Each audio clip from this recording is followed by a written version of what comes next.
Well, first of all, how do you function when you don't have a head? Right.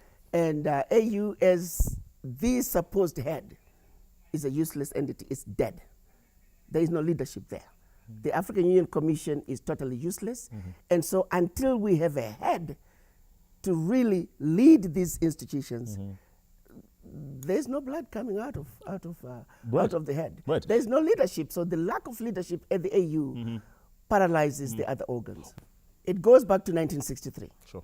When our African leaders came together in an effort, of course, at the invitation of Emperor Haile Selassie, in an effort to regroup an Africa that speaks with one voice, an Africa that had one military, an Africa that had one stock exchange, one monetary policy, monetary fund, an Africa with one customs union. We failed in 1963 to build an Africa that was united, that spoke with one voice. The Casablanca group, who were saying Africa for the Africans, African Union now, and unfortunately there were only 7 countries. Right. They lost. The Monrovia group, who were the majority, NATO was in full force. Brown envelopes, as we call them now, were being passed around. A lot of infiltration of the agenda.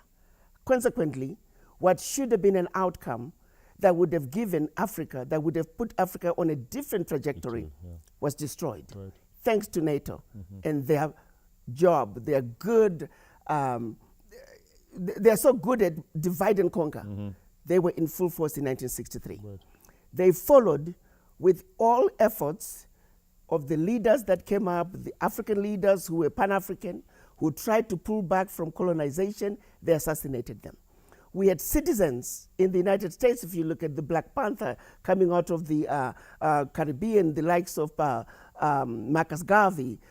We had all these Pan-Africanists, all these activists. They systematically killed all of them. Right. So we went through a period where people got scared.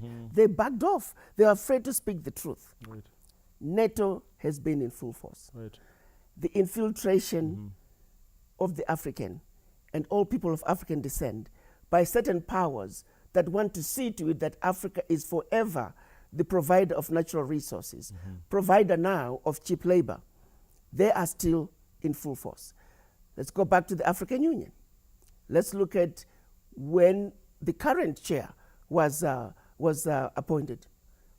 Everybody that tried to run with him, run against him, they were eliminated. Right.